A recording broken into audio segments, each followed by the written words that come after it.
Hi everyone, it's Rachel back with the Shades of Orange, and today I'm here to bring you a science fiction fantasy wrap-up, and this time I'm focusing on underhyped gems because apparently all of you really enjoy when I talk about books that don't get a lot of love on BookTube. It's something I enjoy as well. It's something as a viewer I just kind of get fatigued when the same books get showed over and over again, and don't get me wrong, I enjoy reading those too and weighing in with my own opinion, but it's also fun to find books that no one's heard of or at least just don't get as much attention. So I have some great books to recommend, some underhyped hidden gems that hopefully will be new to you. All that being said, let's get started.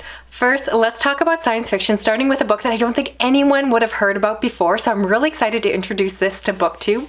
So the underhyped gem that I just found out about was Dune by Frank Herbert. And this is a book about some kid who goes to a planet full of sand. No, I'm kidding. Obviously this is the worst joke ever. So you all know about Dune. I did read it, but that was last year. So I was just trying to be funny. If anyone actually found my joke funny, can you give me some pity ha-ha-has or lulls in the comments? But moving on, the book I actually want to talk about is this one here, that is Eon Curtain by Anya Ow. This is a book that I received for review from Rebellion Publishing. And this is a book that is set in the future, but it follows a war, or a Cold War rather, between Russia and the future UN. And I know that this book was published in July, but obviously writing a book takes a lot longer. So I do wonder if this book obviously would have been created long before the invasion of Ukraine. And because of the fact of current politics, I do wish that this book hadn't necessarily focused so much on Russia, but instead had kind of created new nations and just was a little bit further from the current place that we're in.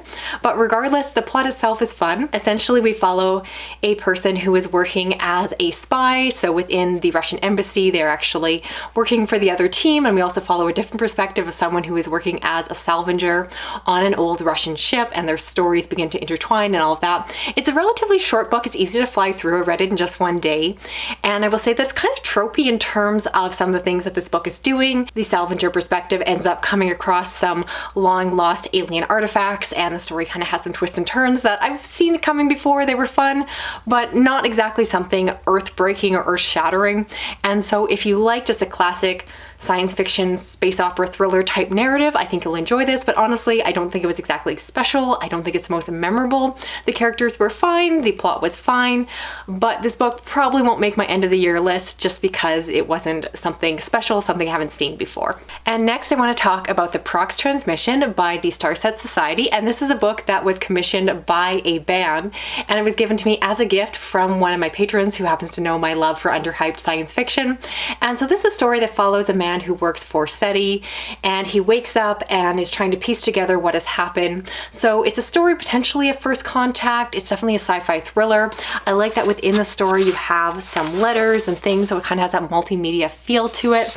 And again, because of the fact that this is a science fiction story that is written by or with the help of a band and not like a really well-known bestseller on the radio band, this book is definitely underhyped. I will admit that as a reader, it was enjoyable. As a reviewer, if I put my really critical hat on, I don't think it's the best science fiction I've ever read. I don't think the writing or the prose or the plot were anything amazing in terms of things I haven't seen before, but was it fun? Was it underhyped? Was it something that was just totally off my radar until it was sent my way? Absolutely, I had some fun with it. And so again, if that's what you're looking for, this is one you might want to try out for yourself. Next, let's talk about Automaton by Ian Young. This is a book that I received for review from the publisher. And this is, I believe, a standalone science fiction story that is set in a somewhat far-flung future where humanity is on the cusp of dying out. And so in order to preserve what is left of us, they decide to build these artificial intelligences. And then the story fast-forwarded down the road as we get to find out what happens as humanity has died off and has left this legacy behind. This is a book that you could tell was a love letter to the classics, so to I, Robot and Isaac Asimov's larger work. I thought it was very well done and very smart. I love the prose. I thought it was just a really intelligent way of talking about artificial intelligence. I think at this point there's a lot of robo-apocalyptic type stories, and it's nice to see one that is very nuanced and again really goes back to the roots of this subgenre. So I really enjoyed this one. It is an indie published work, and I gotta say, sometimes I steer clear of indie publishing when it comes to science fiction only because I find it can be very very surface level and just not have the quality of writing and ideas, or at least explore the type of science fiction I'm normally drawn to. But this one was very intellectual, very cerebral, but at the same time having a really good plot underneath it. And again, I really liked the writing. I thought it was solid, and I do recommend it. Definitely one of the best books in this video, one of my top recommendations here. And yeah, it was a hidden gem and such a great surprise. So highly recommend it. If you love AI stories as much as I do, this is probably one you'll want to check out for yourself. Next up is The Genius Plague by David Walton, and this is a sci-fi thriller that follows two brothers. So one of them goes off to the Amazon to study fungus, which is his area of study, and he ends up getting very sick with a fungal outbreak or disease that has infected his body. And then when he wakes up from it, he actually has a change in his mental state. And then when the story is also told from his brother, who works for the NSA. It's a really cool premise for a story. It's very original in a way, or at least just a fun premise that I enjoyed. I do love the idea of like creepy fungus and kind of the idea that it might kind of lean a little bit into horror, which it didn't really. But at the same time, it was one of these stories where you're reading it and you're like, where is this going? Why do we have a brother who's in the NSA? What is the point of this story? And I don't feel like it fully came together as like a satisfying read. So I liked pieces of it. It was really easy and fast to get through, but was it completely what I wanted at the end of the day? Not necessarily. I don't think I'm going to be thinking about it or remember that I read it down the road. So sort of recommend, not really, but decide for yourself as always. Next up is Revise the World by Brenda Clough, and this is a story of a man from the early 1900s who's going on an Arctic expedition. He decides to end his life, so he leaves his tent, but instead of dying, he is swept away by a starship that is exploring the idea of time travel, and so they take him along as a science experiment. And so he finds himself in 2045, and the story really goes from there. This was a really fun and enjoyable read in terms of some of the plot twists that it has. I'm a sucker for that time traveling man who is out of his time and having to learn about the new world. I do wish that this book had been set further into the future, because I believe, if I'm not wrong, I think it's set, 2045, and it just feels too close to home to have that kind of technology, and I don't think this book is that old. I have to double check my numbers, but yeah, I liked this in terms of an enjoyable plot. In terms of plausibility, it was all over the place. Another thing to know is that the main character is really unlikable. He has just some opinions and thoughts that are very much based off of probably what a man in the 1900s would be thinking, so his thoughts and opinions are very old-timey, but he does come across as really annoying, and I didn't particularly like him as a character. But I was looking for a page turner when I picked this up, and this absolutely delivered. I was kind of in a slumpy mood, and I just burned through this book. So was it an easy read? Was it great for a reading slump? Absolutely. Does it have some plot holes and problems along the way?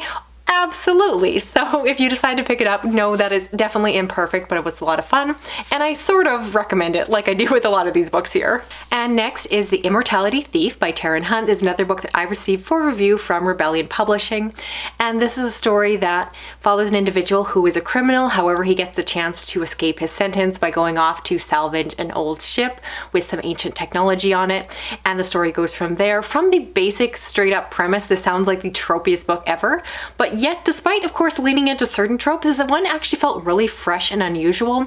It went in some different directions, and just in terms of the narrative itself, it just didn't feel like I was reading the same book over and over again, which is definitely something I've started to get exhausted by when it comes to new release science fiction, is that I feel like all the authors got together in one convention and decided to write one collaborative book and then publish it under different titles.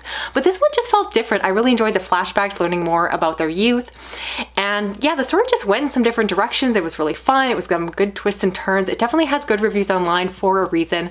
I was very much impressed by this one. For whatever reason, it didn't entirely click with me, so I didn't end up giving it like 5 stars. It wasn't a new favorite for me, but again, if you're looking for something different, something fresh, something that won't just exhaust you by being the same old boring thing, I do recommend this one. I was really excited just how unique it felt, even though again, it wasn't reinventing the wheel, but the narrative just really spoke to me on a different level in terms of bringing something that again seemed like it should have been old but felt new again. So high praise for the author. I thought that was really interesting, and I definitely want to check out more of their work. Next, I want to talk about Where It Rains in Color, which is a book that I've received for review from Angry Robot Books.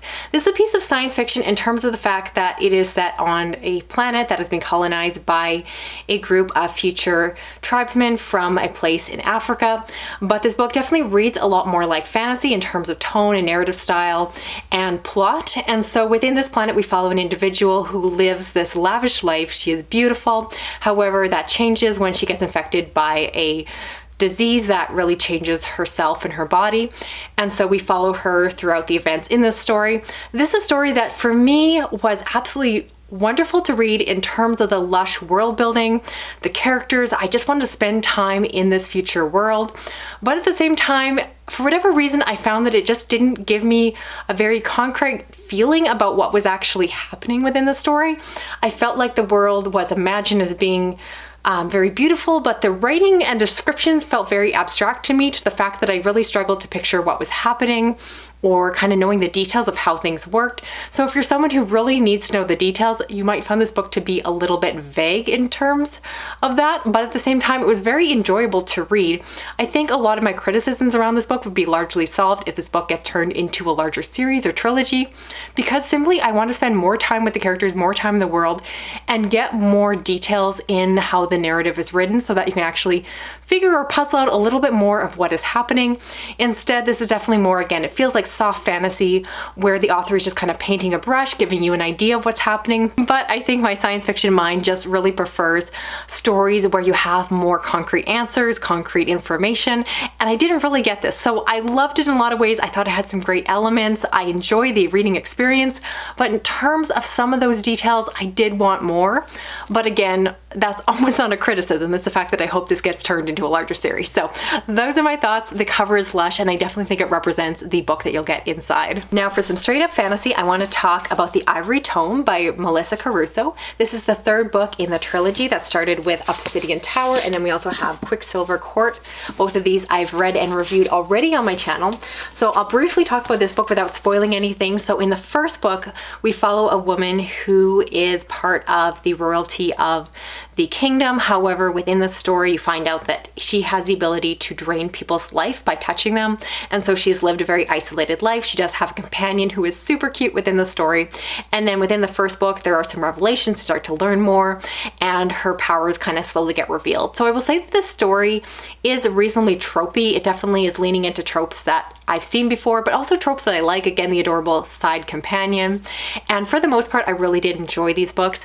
If you like the first two books, you'll definitely like this one. I thought it was a solid ending. It fit the story, it fit the tone, it didn't go left field as I often complain about when it comes to finishers, but instead this one was exactly what I was looking for, very satisfying. One thing to be aware is that this trilogy does read a tiny bit young.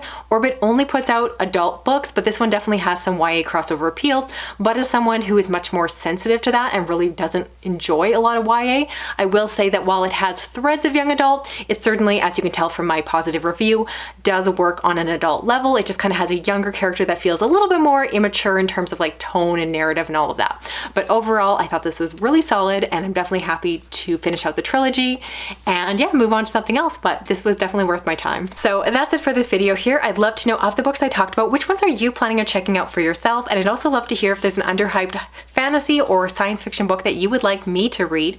If you're new to my channel, I do read a lot of science fiction, fantasy, as well as horror, true crime, and thrillers. And I do try to read a combination of buzzy new bestsellers along with these more underhyped gems that you might not have heard of. And if you like what you see, if you want to give me a thumbs up, drop a comment, even if it's just, again, a little, I don't know, spaceship. That's all I got. I can never think of anything more creative. But if you're still around, thank you so much. If you want to hit that little notification bell, you'll never miss a video from me. Thanks for watching. Talk to you soon. Okay, bye-bye.